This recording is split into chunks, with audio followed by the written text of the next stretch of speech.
David Richard coming at you from this big comfy chair, talking about guessing on the SAT. Should you guess? Should you skip a question? What do I do? You've probably gotten a lot of misinformation on the topic of guessing on the SAT. So for every question you get wrong, you lose a quarter point. For every question you get right, you get 1 point. But that penalty, that loss of a quarter point, scares parents, scares teachers, and they give you bad advice. They give you advice that entails skipping way more questions than you should. Let's break it down mathematically. This should help. So let's say for argument's sake you have 10 questions, just like on the SAT. The SAT has hundreds of questions. Let's just say there are 10.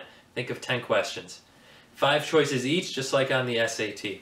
And now, if you were to completely guess, maybe circle a column, select all the same column, maybe just randomly select letters, select choices, you would get on average 2 of the 10 correct.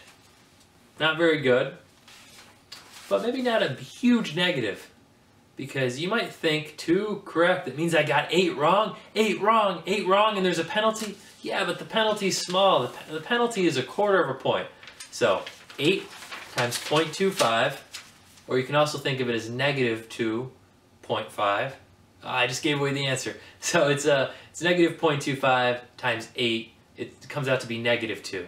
So you're losing 2 points. That's not too bad, considering you got 8 questions wrong. You're only losing 2 points.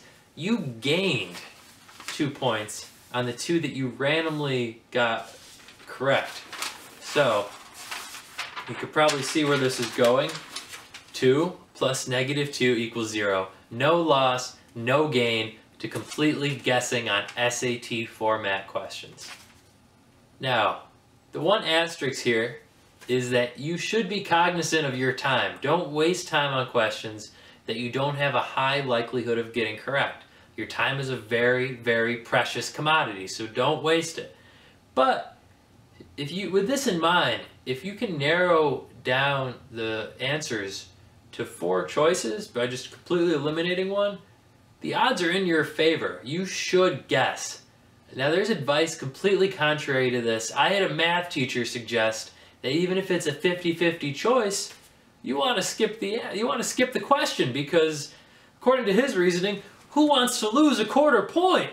Which is absolutely ridiculous. I'm happy you guys can be aware enough to realize that you're taking a test that tests your reasoning, and you should have very strong reasoning when it comes to every facet of the test, including strategy that involves skipping questions. And skipping questions, what's that? What's that? What's that? Yeah, you never want to do it. I don't know anything about skipping questions on the SAT. You want to really shoot to answer every question. Even as I just showed, it's a zero-sum game. I like to think that of 5 choices, and I'm reading the question, something might click, and my gut might put me in the positive on a long enough test.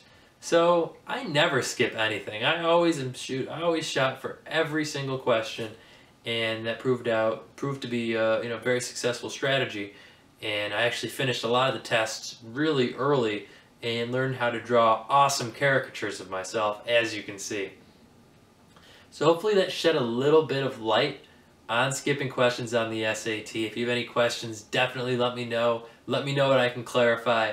You've probably gotten a lot of bad advice, but I want to be a little preachy here and tell you that anybody giving you bad advice, specifically on the college process, SAT strategies, anything really, they really just have your best interest at heart. They don't want you to lose points. They love you. They want to see you succeed. They want to see you go to college, a college you want to go to. They want to see you have a happy, successful, fulfilled life. So don't give them too much trouble for giving you misinformation. Do your own work. Figure out the tricks and tips necessary to succeed in the admissions process. And once again, those people care about you, so be nice. I care about you. You're going to do great. For all you guys taking the test this week,